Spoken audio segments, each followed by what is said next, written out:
Hindi nakapagpigil ang kapuso aktres na si Carla Abellana at may maanghang siyang pahayag sa mga laitera online. Ito ay matapos lait-laitin ng ilang netizens ang kanyang pre-love items na binibenta online.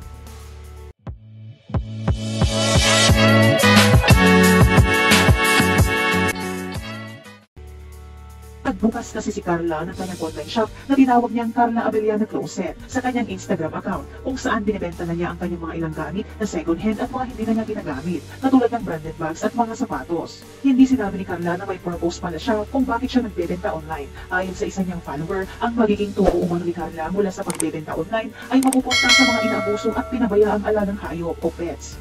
Kilala si Carla na isang animal advocate at ginagamit din niya ang kanyang social media account para manawagan ng donations at magbigay ng awareness sa tao sa mga napabayaang alagang hayop. Maraming nagka-interes at nag-abang sa mga items na kanyang ipopost at kahit ang mga kapwa niya artista ay nag-abang din.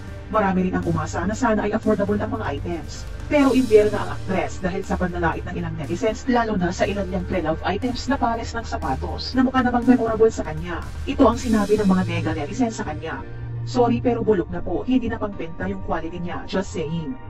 Hala, binibenta pa to? No offense pero madami pa maganda sa ukay sa mas mababang price. Girl, pangtapon na yung mga ganyang level, hindi na pangbenta kahit branded pa yan. Ayaw ko na mag-react, uy. Anyway, if kaya naman at gusto nang bumili, yan naman purpose ni Madam, and I cannot longer to stay na to this account. Negative vibes ang hatid sa akin. Shop wisely kabayan. Gayon pa man, may mga nagtanggol naman na netizens para sa actress. Sana kung wala na lang magandang sasabihin, get out of here. Hindi kayo pinipilit bumili. And kayo tapon nyo yung mga class A nyo, tas ibebenta nyo that costs more than the quality. Shiz.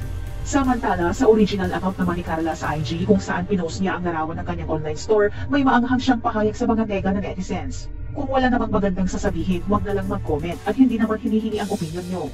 Sa kabilang banda, kahit hindi naman nagustuhan ng iba ang binibentang sapatos ni Carla, ay nabenta naman niya ito sa halagang 1,500 pesos. Ano naman ang masasabi mo dito? Ibahagi ang iyong komento.